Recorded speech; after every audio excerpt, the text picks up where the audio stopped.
கிறிஸ்துவுக்குள் அன்பானவர்களே, இன்றைய காலை வேத தியானம் ஏசாயா 11:1.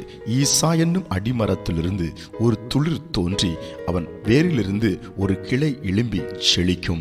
அன்புக்குரியவர்களே, இந்த காலை நேரத்திலே ஆண்டவராகிய தேவன் நம்மை பார்த்து சொல்கிறார், ஒரு துளிர் உன்னில் தோன்றும், ஒரு கிளை ஒன்று எழும்பும். அது என்ன துளிர்? இயேசு என்ற துளிர். அது என்ன கிளை? இயேசு என்ற கிளை.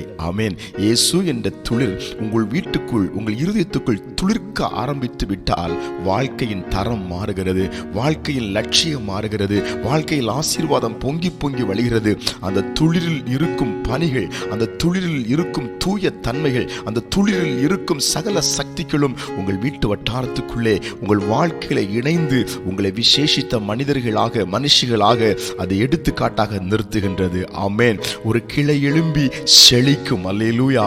அது நம்மை செழிக்க வைக்கிற ஒரு கிளையா இருக்கிறது. இயேசு என்ற கிளை நமக்குள்ளே நாட்டப்பட்டு விட்டால் நிச்சயமாய் அடுத்து நமக்கு வருவது செழிப்பு தான். இந்த இயேசுவின் சமீபத்தை விட்டு அநேகர் ஓடி போவதனால, இயேசுவின் அருகாமையை அநேகர் அலட்சியம் செய்வதனால தான் இன்றைக்கு அநேகர் செழிக்க முடியாமல், துளிர்க்க முடியாமல் அவர்கள் கஷ்டப்பட்டு கொண்டிருக்கிறார்கள். இன்று நமக்கு செழிப்பை தருகின்ற, நமக்கு துளிர்விட செய்கின்ற இயேசுவின் அருகாமையை நாம் நாடி வருவோம். ஈசா என்னும் அடிமரத்தில், அல்லாவிட்டால் தாவீதின் சந்ததியில் பிறந்தவர் நமக்காக துளிராக, நமக்காக செழிப்பாக நம்மை வாழ வைக்க காத்து கொண்டிருக்கின்றார். நிச்சயமா இந்த நாள் ஒரு துளிர் விடுகின்ற, ஒரு செழிப்பு வருகின்ற நாளாய் இயேசு கிறிஸ்து உங்களுக்கு அமைத்து கொடுத்து விட்டார். ஜெபிக்கலாம். அன்பின் பரலோக பிதாவே, இந்த காலை வேளையிலே இந்த ஜெபத்தில் இணைந்திருக்கிற ஒவ்வொருவர் மேலும் உம்முடைய செழிப்பு இறங்கி கொண்டிருக்கிறது.